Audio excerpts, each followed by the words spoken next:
New patch so tasty.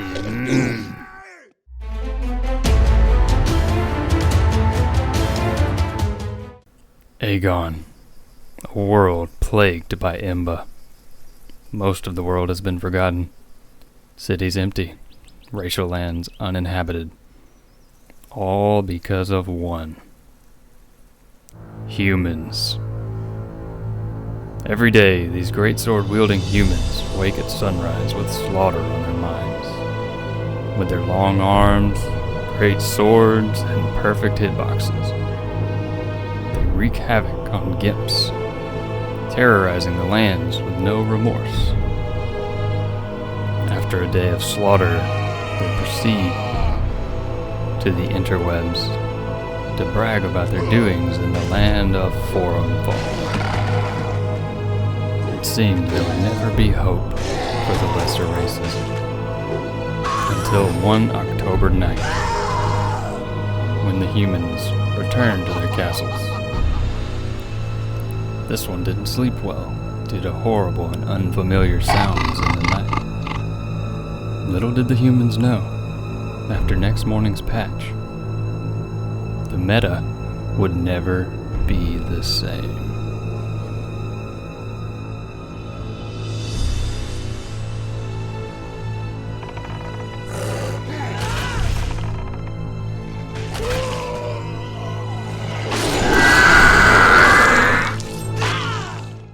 Let's start with the good old humans. Humans get 15 bonus mana and longer food duration, just like before, but the new skill is human longevity. This one makes buffs and debuffs last 33% longer. The human's new ability is probably going to become more significant at a later date after they rework the buff and debuff durations. For example, in a team fight, if your team's haste lasts longer than the enemy's and the fight draws out long enough for that to become significant, that might automatically win you the fight. Next up is the Dwarves. These little guys got a neat skill this patch.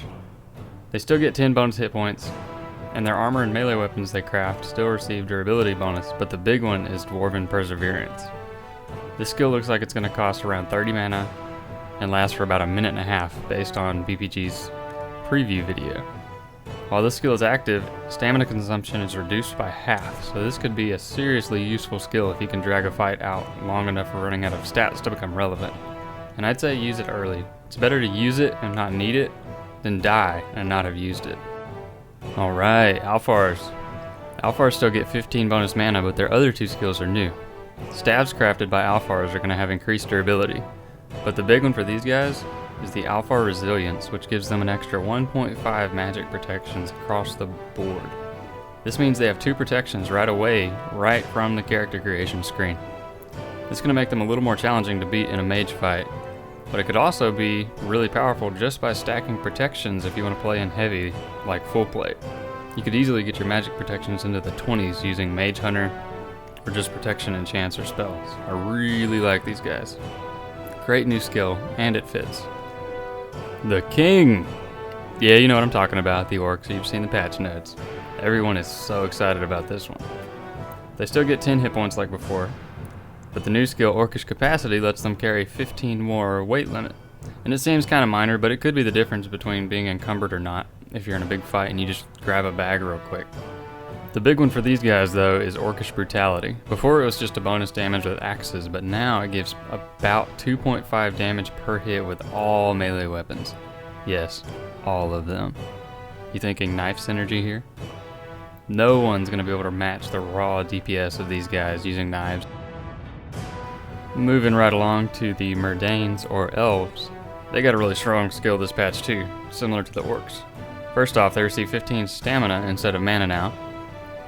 A cool change to their Murdane sight is the increased ID range, or range you can tag someone. It's huge. These guys are going to be the perfect scouts for checking out spawns from far away or enemy cities from the hilltops to see who's around. But the biggest one this time is their Murdane Precision skill. This skill, just like the Orcs Brutality, increases their damage with bows by about 2.5 per shot. Legolas, anyone? And finally, the good old Mahiram. Theirs is arguably the best skill set out of all of the races for the early game, like launch or whenever you first make your character. They get 15 bonus stamina, and they run at 80% sprint speed, and I mean run. Just they're running, no sprinting. So they can get around really easily and efficiently without burning up a lot of stamina early on. That's going to be huge for getting around to those goblin spawns, doing quests, moving along.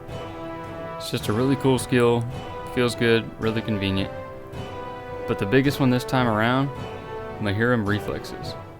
Mahiram get an extra 1.5 physical protection across the board from the character creation screen, just like the Alfar. So as soon as you make your character standing there naked with your leaf blade, you're going to have 2 melee protections. That's huge. It's definitely going to help compensate for their larger hitboxes. Overall, Big Picture Games did an awesome job with this new patch. It's super hard to decide what you want to play. Now it comes down to race and gender for your hitbox and reach, and then you have all these different racial skills. I really don't know. I mean, and that's a good thing when you can't pick just because they're all decent in their own way. I'm curious what you guys are going to play. Are you guys going to switch races, or what do you think the new king race is going to be? I'm probably going to stick with humans just because I like how they look and I'm comfortable with them.